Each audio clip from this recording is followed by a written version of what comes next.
Mateo 11, del 28 al 30, dice así la palabra de Dios. Vengan a mí, todos los que están cansados y cargados, y yo los haré descansar. Tomen mi yugo sobre ustedes y aprendan de mí, que yo soy manso y humilde de corazón, y hallarán descanso para sus almas. Porque mi yugo es fácil y mi carga ligera. Amén.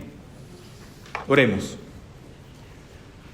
Guíanos, oh Dios, por tu palabra y espíritu, para que en tu luz veamos la verdad. En tu verdad, Señor, encontremos la libertad. Y en tu voluntad descubramos tu paz. Por Jesucristo, nuestro Señor. Amén. En la vida hay cosas que no podemos anticipar.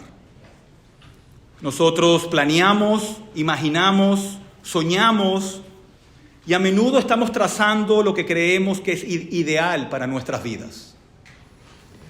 Pero en ocasiones, de manera muy dolorosa, aprendemos que la vida no se trata de cumplir lo que creemos que es ideal.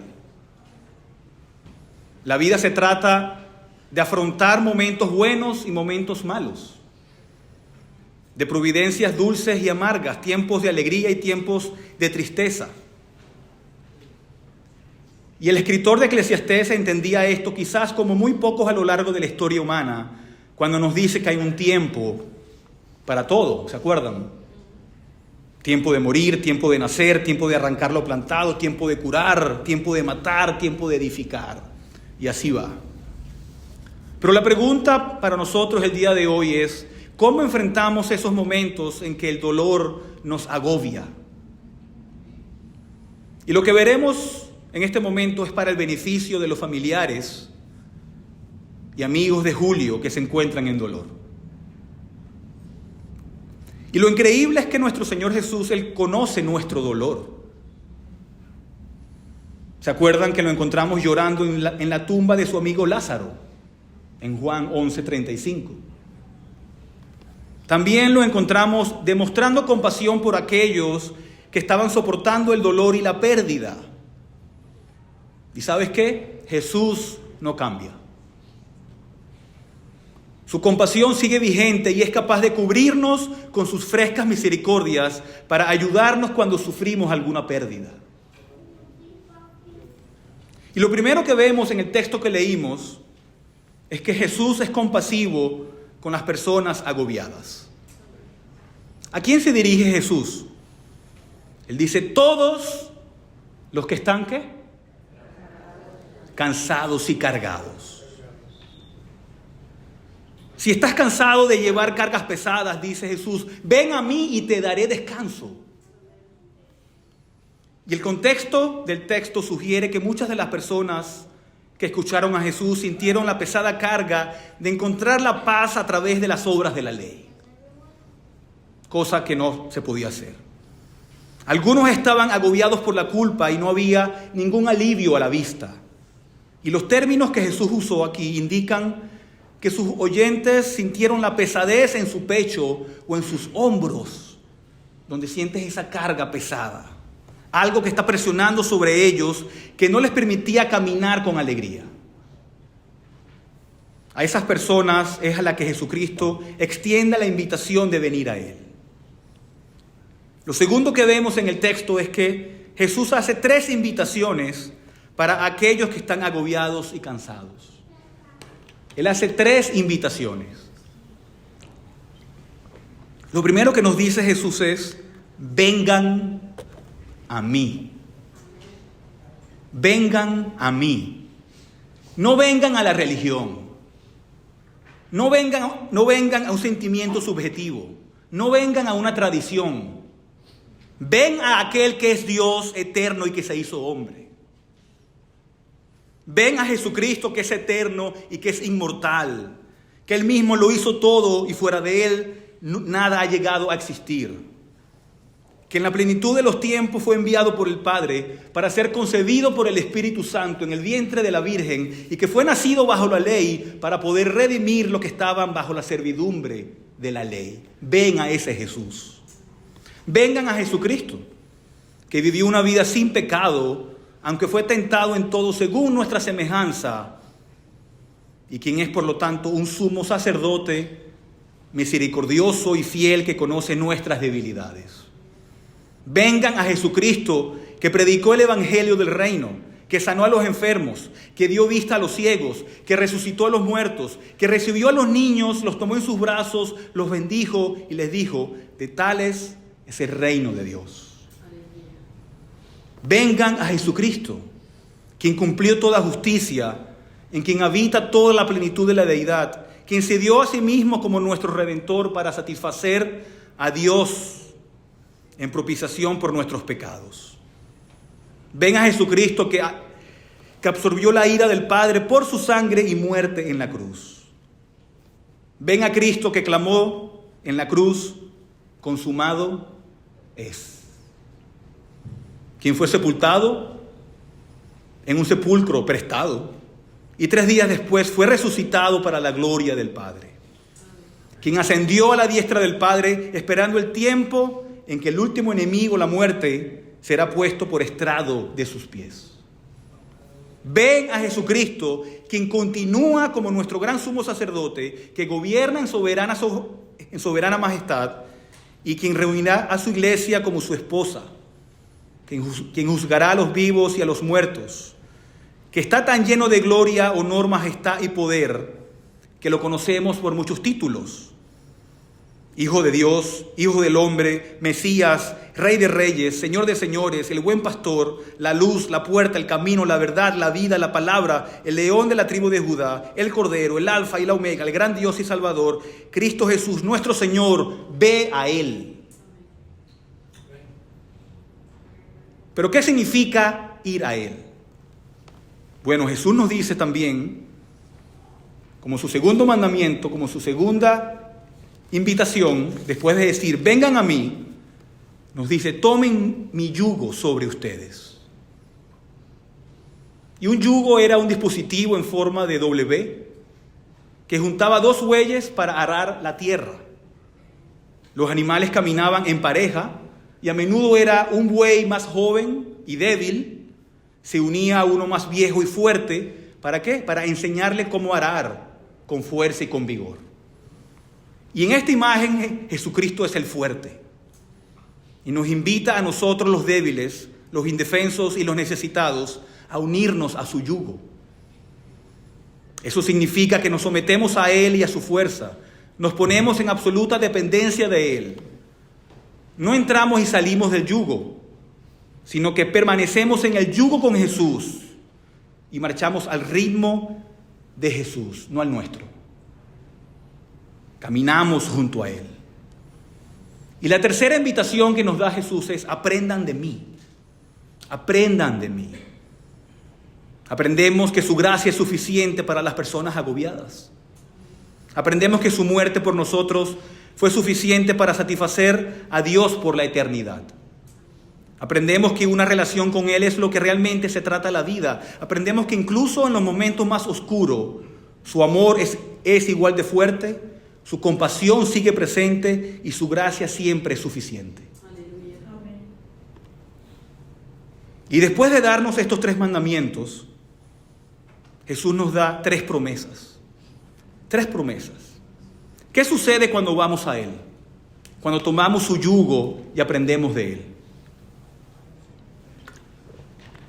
Aquí Jesús hace 3 promesas a las personas agobiadas que acuden a Él. Lo primero que nos dice a Jesús es que si vamos a Él, Él nos hará ¿qué? Descansar. Descansar. ¿Y qué es descansar? Descansar es lo opuesto a la ansiedad, a la inquietud, a la preocupación, al miedo, a la duda. Es un descanso que trae paz en el medio de la tormenta, luz en medio de la oscuridad, alegría en el dolor. Vengan a Jesucristo confiando en Él y sometiéndose a su yugo. ¿Y saben qué? Él les promete descanso. Descanso de las obras. Descanso de querer conservar tu salvación a través de tus obras. Descanso del miedo de perderla, como nuestro hermano Julio lo entendió muy bien. Él descansó Él descansó en el Señor. La segunda promesa que nos da el Señor es: hallarán descanso para sus almas. Aun cuando pensemos que no hay nada que pueda aliviar el dolor, venir a Jesús y aprender de Él trae un descanso profundo e intenso y satisfactorio. En Él van a encontrar descanso para sus almas.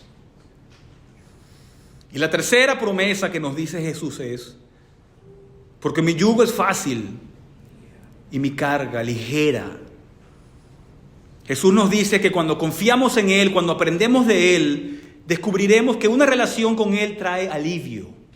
Y aquí fácil, ¿no? Aquí fácil no significa simple, sino útil, cómodo. En otras palabras, su yugo es bueno para las personas agobiadas, porque descubres a medida que aprendes de Él que Él te acompaña con tu carga. Nosotros venimos a aquel que es manso y humilde de corazón. Ponemos nuestros cuellos bajo su yugo, humillándonos a nosotros mismos para confiar en la suficiencia de Él y de su gracia. ¿Verdad? Nuestra tendencia muchas veces es tratar de soportar las cargas de la providencia amarga a nuestra propia manera y en nuestras propias fuerzas. Pero nuestros medios y nuestras fuerzas fallan muchas veces. Debemos venir a Jesús, tomar su yugo y aprender de Él. Cuando tenemos una confianza así de sencilla, vamos a hallar un eterno descanso que nos sostiene, incluso en los momentos más difíciles. Así que les invito a hallar descanso bajo el yugo de nuestro Señor Jesucristo. Y ¿saben qué? Nuestro hermano Julio, él encontró descanso en Jesús. Descansó en el hecho de que Cristo lo hizo todo por él. Descansó en el hecho de que había sido elegido antes de la fundación del mundo y estaba seguro en Cristo. Confiaba en ese versículo que dice: no hay condenación para los que están en Cristo Jesús. Y ahora Julio posee riquezas que desafían nuestra imaginación. Él es un heredero de las riquezas prometidas en Cristo Jesús y él está disfrutando de un descanso eterno. Y yo me pregunto, si de alguna manera nuestro hermano Julio se aparece aquí, su alma, o si de alguna manera tenemos una conexión con el cielo, ¿qué nos diría? ¿Qué nos diría nuestro hermano Julio después de haber visto el cielo y la gloria de nuestro Señor? Yo creo que él nos diría, primeramente, y se acuerdan que a él le gustaba mucho hablar de la Biblia y de Dios. Así que imagínense todo lo que nos diría después de haber visto el cielo. Pero yo creo que él nos diría que el cielo es una realidad sólida. El cielo es una realidad sólida. Tal vez nos citaría a Pablo en 2 de Corintios 4:18 cuando dice: al no poner nuestra mirada nuestra vista en las cosas que se ven, sino en las que no se ven, porque las cosas que se ven son temporales, pero las que no se ven son eternas. Y él creyó esto por fe, y ahora su fe se ha convertido en vista. Julio está viendo lo real, lo eterno. Julio no está flotando en una nube. No, Jesús lo dijo muy claro. En la casa de mi Padre hay muchas habitaciones. Si no fuera así, te habría dicho que voy a preparar un lugar para ti. Y si voy y preparo un lugar para ti, vendré y te llevaré a mí mismo, para que donde yo estoy, tú también estés. ¿Saben qué? Julio está en una morada. Julio está en una habitación diseñada por el arquitecto del universo. Y es una habitación perfecta para él, porque el Señor lo conocía perfectamente. Esa es su realidad. Así que sabemos dónde está Julio, y es mucho mejor que cualquier cosa que haya experimentado en esta tierra. Pero ¿qué más nos diría Julio? Él nos diría que ha visto el rostro de Cristo y que no puede dejar de verlo.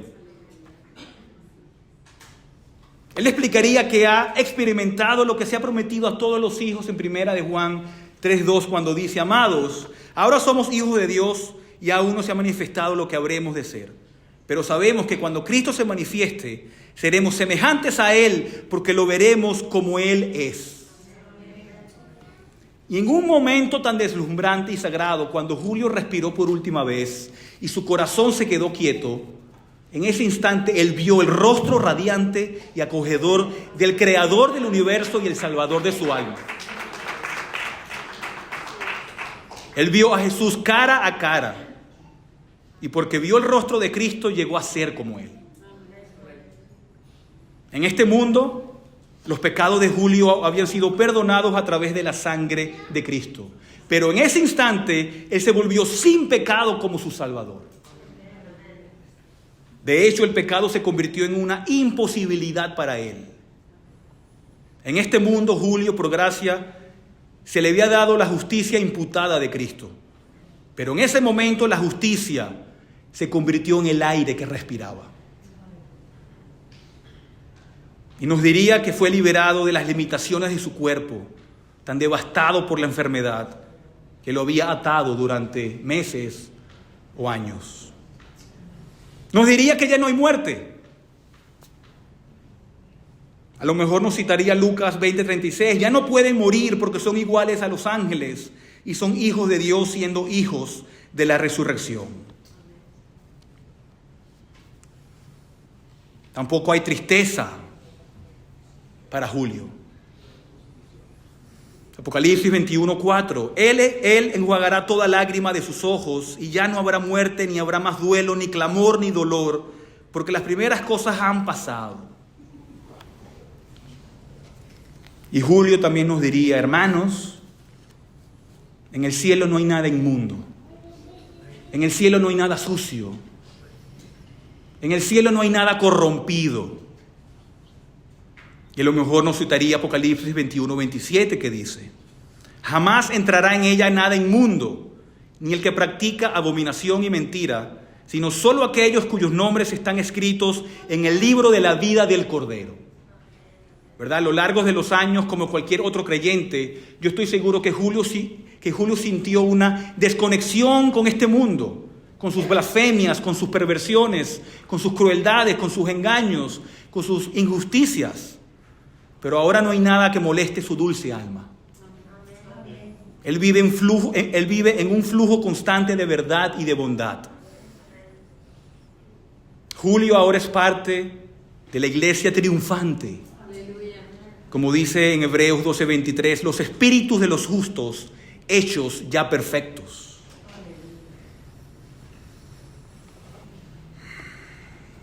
¿Qué más nos diría? ¿Qué más nos diría? Yo creo que Él nos diría, y nos diría de manera apasionada, que el Evangelio es nuestra única esperanza. La razón por la que el Evangelio es nuestra única esperanza es que somos tan completamente pecaminosos y nunca podríamos en 1,000 millones de vidas limpiar nuestros pecados. Y por eso Cristo hizo lo más difícil que se haya hecho en el tiempo y en la eternidad por nosotros. Cristo hizo la voluntad del Padre al morir la muerte en la cruz. Durante esas 3 horas en la cruz, toda nuestra corrupción se derramó sobre Él. Allí nuestros pecados estaban en Cristo y Él llevaba la ira ardiente de Dios, tomando nuestro lugar como nuestro sustituto, pagando nuestros pecados. Para que Dios a ti te pueda decir: hijo mío, hija mía, tus pecados te son perdonados. Si Julio estuviera aquí, él nos diría que Jesús hizo lo más difícil que se haya hecho en el tiempo o la eternidad por ti y por mí. Y eso significa que Jesús está comprometido a perdonarte cuando te vuelves a Él, cuando descansas en Él. Y nada, hermanos, familia, es tan hermoso como el Evangelio en un momento como este. Y tal vez lo último que nos diría Julio es que la vida es corta. Es que la vida es corta en la tierra. Y nos citaría, por ejemplo, Salmo 102, que dice: mis días son como sombra que se alarga y yo me seco como la hierba. O Salmos 90:10, los días de nuestra vida llegan a 70 años y en caso de mayor vigor a 80 años. Con todo su orgullo es solo trabajo y pesar, porque pronto pasa y volamos. ¿Verdad? Nuestro hermano Julio, él fue una vez un joven novio sosteniendo la mano de su esposa Elizabeth, recién casado. Él parpadeó y sostenía la mano de su hija Lilian. Parpadeó y estaba sosteniendo a su hijo Benjamín. Parpadeó de nuevo y sostenía a su hija Elizabeth. Parpadeó una vez más y sostenía a su hija Yasmín. Pero parpadeó una vez más y ahora es Jesús que lo sostiene a él en sus brazos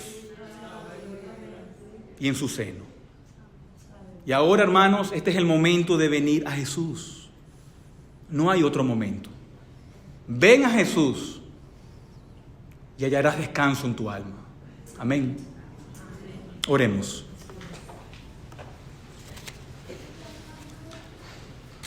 Amado Padre que estás en los cielos, te agradecemos por darnos el privilegio de conocer a este amado hombre. Lo conocíamos como cristiano, como líder, como hijo, como esposo, como padre, como amigo y abuelo y padre de muchos otros. Su amor por ti, amado Dios, fue atestiguado por cada uno de nosotros. Y ese amor nos fue dado por él. Lo extrañamos, pero los cálidos recuerdos que atesoramos nos recuerdan que ahora está bajo tu tierno cuidado. Tú, querido pastor, quédate con nosotros en este valle. Danos la paz y consuélanos. Y oro en especial por su familia, por sus hijos. Sé con nosotros ahora, querido Señor. Y como dijo el salmista, no temeremos mal alguno, porque tú estás aquí con nosotros. Oh Señor, ayúdanos a recordar en este día cuán corto e incierto es el tiempo de nuestra peregrinación aquí en la tierra, para que cualquier cosa que hagamos, la hagamos con todas nuestras fuerzas y para la gloria de tu nombre. Amén.